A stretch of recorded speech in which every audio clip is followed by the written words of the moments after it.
Olá pessoal, bom dia, boa tarde, boa noite. Eu não sei que horas vocês vão estar assistindo esse vídeo. Então, o tema da nossa aula de hoje é a origem da humanidade. A nossa audioaula tem como objetivos: primeiro, compreender o conceito de mito, identificando suas principais características e funções, além da sua importância na constituição da identidade de um povo. Segundo, diferenciar as explicações míticas das explicações científicas sobre a origem dos seres humanos. Terceiro objetivo, reconhecer a teoria da evolução como hipótese que fundamenta os trabalhos científicos sobre a origem da vida. E, por fim, o quarto objetivo é perceber que o ser humano é o resultado de um longo processo não linear de evolução. Quando a gente fala em não linear, significa que não seguia um caminho único. Então, a origem do universo, do mundo, dos seres humanos, animais e plantas possui várias explicações. Uma dessas explicações está relacionada a os mitos de criação, que são narrativas cheias de elementos sobrenaturais, como animais falantes, acontecimentos mágicos. E essas narrativas míticas, esses mitos, eles tentam explicar o porquê das coisas ser como são e também explicar ou dar modelos, criar modelos de comportamento para determinada sociedade. Como há várias culturas, há vários mitos de criação. Esses mitos de criação, eles existem desde muito tempo atrás, tá?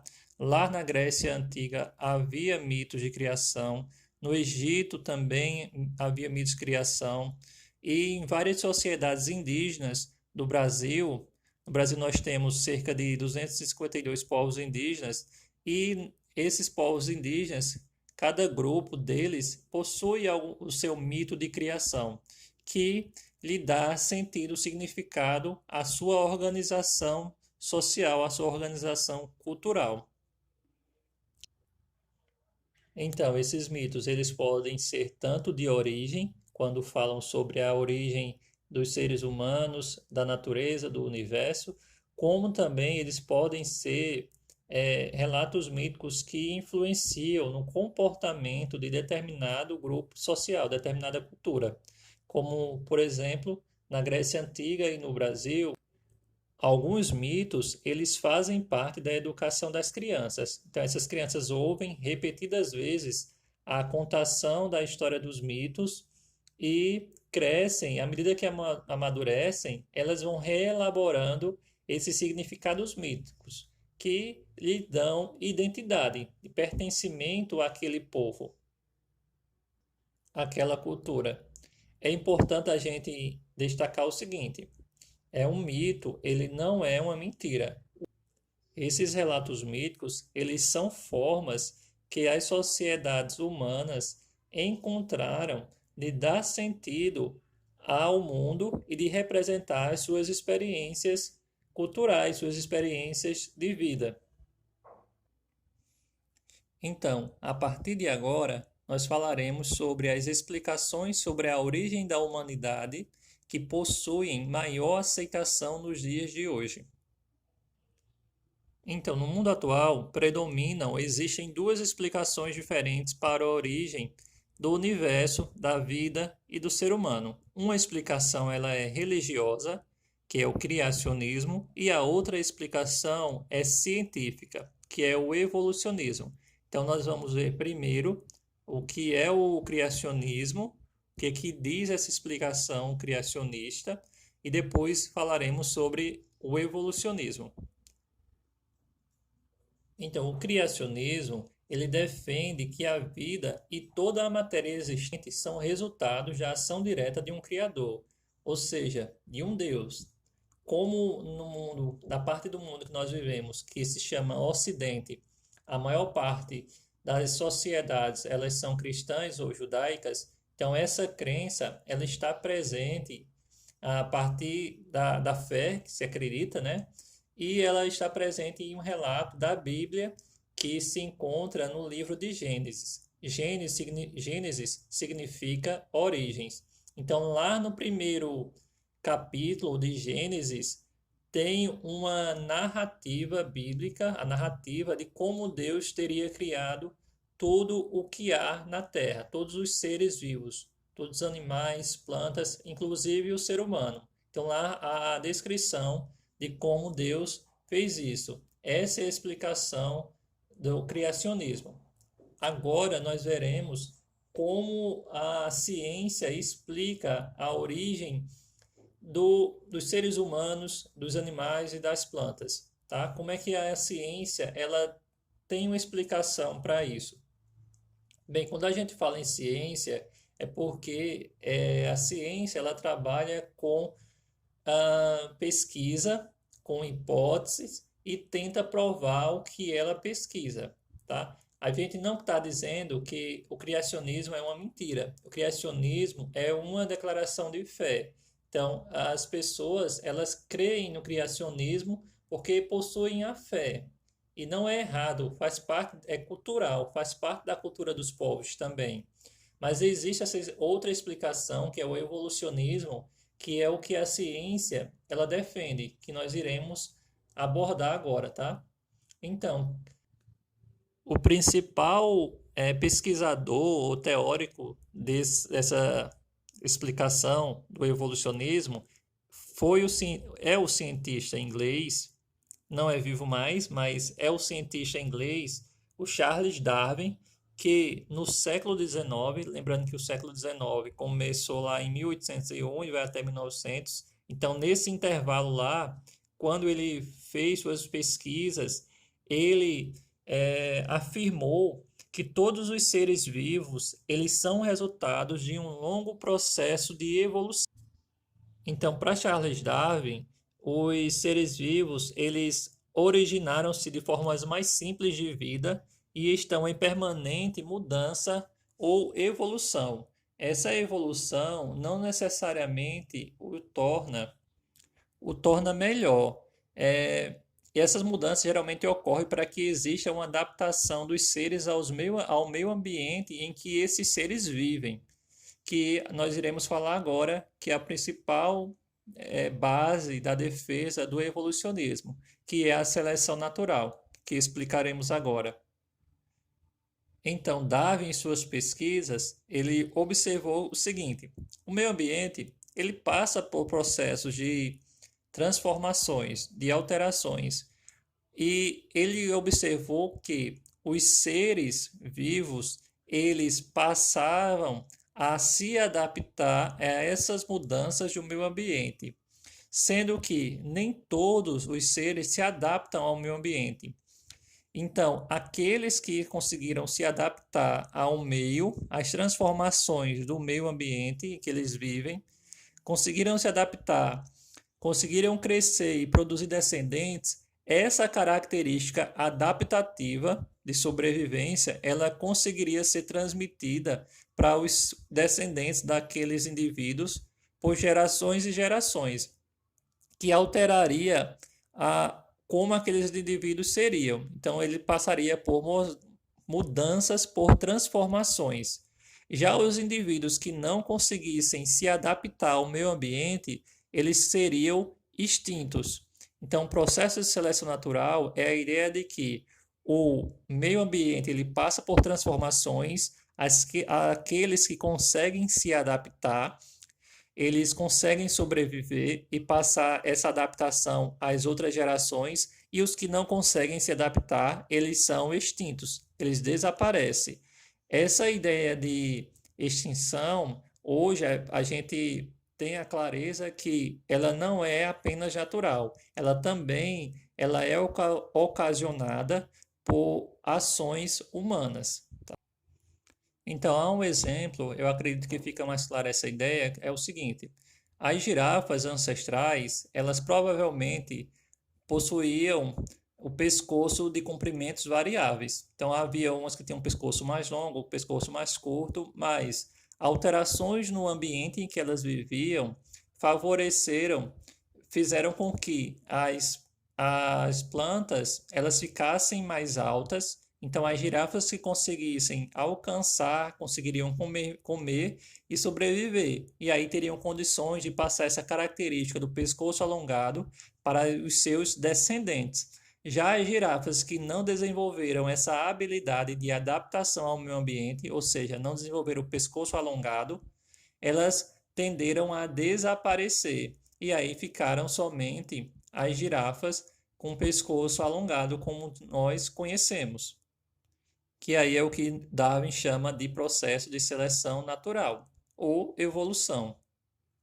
Há outros argumentos em relação a isso, como, por exemplo, a questão da anatomia, ou seja, da estrutura óssea que nós, seres humanos, temos com outras espécies de animais, como gato, baleia, morcego. Todas as estruturas, elas possuem os tendões praticamente iguais, mas cada tendão, cada parte óssea dessa é adaptado ao meio em que esses seres vivos eles vivem. Então, é como se eles tivessem passado por um processo de adaptação para sobreviver àquele meio.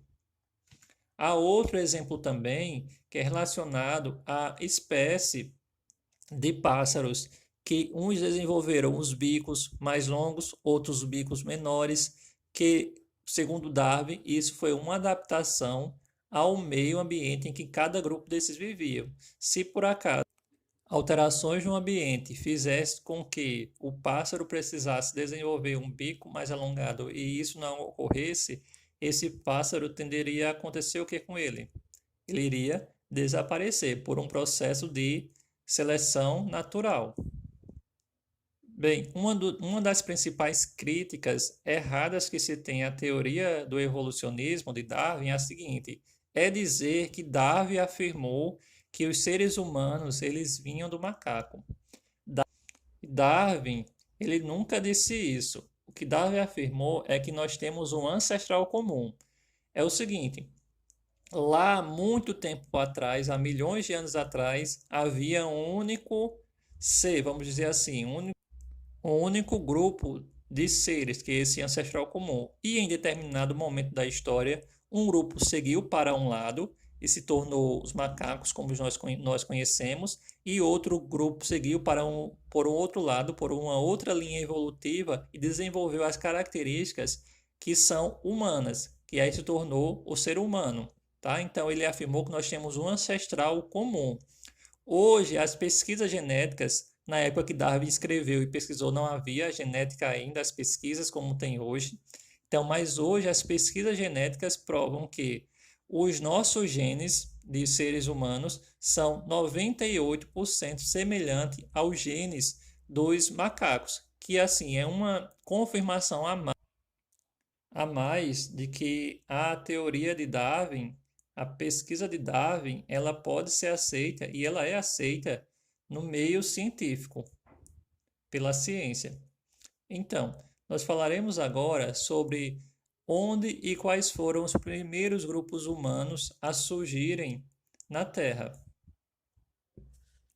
Bem, segundo o evolucionismo, os seres humanos eles pertencem à ordem dos primatas, isto é, dos mamíferos, com capacidade de agarrar objetos e de perceber visualmente esses objetos à distância que eles se encontram. Então, acredita-se que os primeiros hominídeos, os primeiros seres com características humanas, eles surgiram lá na África há uns 7 milhões de anos atrás. Então havia vários grupos de hominídeos e com o tempo algumas espécies sobreviveram e outras espécies elas foram extintas, que ainda não se sabe ao certo o porquê disso ter acontecido. Essas primeiras espécies que surgiram de hominídeos se chamavam Australopithecus, foi dado o nome de Australopithecus pelos pesquisadores, e depois, em cerca de 2 milhões de anos atrás, surgiu um outro grupo, também semelhante, também hominídeo, mas mais semelhantes aos seres humanos que nós conhecemos atuais, que se chamavam o grupo de Homo. E existem vários grupos de hominídeos que são Homo. Existe o Homo erectus, o Homo habilis, o Neandertal. e o Homo sapiens sapiens, do qual nós fazemos parte. Então, essas várias espécies de seres humanos, entre aspas, mas que já possuíam várias características humanas, elas sobreviveram várias espécies ao mesmo tempo. Então, nós não somos a única espécie que existiu, a única espécie humana que existiu na Terra. Havia outras espécies que, por mudanças ocasionadas na natureza ou outras questões que ainda são desconhecidas pelos pesquisadores, fizeram com que essas outras espécies elas fossem extintas. E só sobreviveu a espécie da qual nós fazemos parte, que é o Homo sapiens sapiens. Possivelmente, os cientistas acreditam que nós, a espécie Homo sapiens sapiens, por ter um cérebro maior que o das outras espécies, isso nos forneceu a capacidade de ter mais inteligência e conseguir se adaptar melhor aos vários meios ambientes, né, e se espalhar pela Terra. Isso possivelmente foi o que nos promoveu, permitiu viver e gerar descendentes e chegarmos até onde nós chegamos nos dias de hoje. E as outras espécies de seres humanos foram extintas. Então, como os pesquisadores sabem dessas informações? É o seguinte, os pesquisadores, eles se utilizam de vestígios que são encontrados em vários lugares do mundo, principalmente na África, que é como a gente tem mais informações sobre esse momento muito distante da história da humanidade.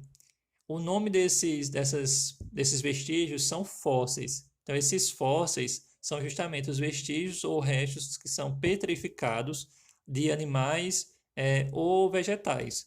Tá? Então, cada fóssil, no caso dos animais, o fóssil humano, os fósseis humanos, eles dão dão uma certa informação aos pesquisadores. Por exemplo, o tamanho do crânio, ele informa ao pesquisador a qual espécie aquele indivíduo pertencia, a qual espécie do gênero Homo, se era o Homo habilis, se era o Homo erectus, o sapiens ou Neandertal. Já a pelvis, a gente chama também de bacia, que é essa parte abaixo da cintura do nosso corpo, então essa estrutura óssea, ela dá informação ao pesquisador se aquele indivíduo que foi encontrado, aquele osso, seria de uma mulher ou seria de um homem. Já a arcária dentária, os dentes, quando eles encontram, eles observam, investigam o seguinte: se aquele indivíduo se alimentava de plantas ou se ele era carnívoro, se alimentava de animais, e se os dentes são de leite, se ele possuía alguma doença nos dentes. E por fim, o fêmur, que é o maior osso do corpo humano, que se encontra na perna, então esse tamanho do osso, ele indicava se aquele indivíduo era uma criança ou se era um adulto. Então, resumidamente, nós vimos o seguinte nessa aula: mitos de criação, o que é o criacionismo, o que é o evolucionismo, os primeiros hominídeos e o que são fósseis e como os pesquisadores analisam esses fósseis, tá? Então, essa foi a nossa audioaula de hoje. Até a próxima aula.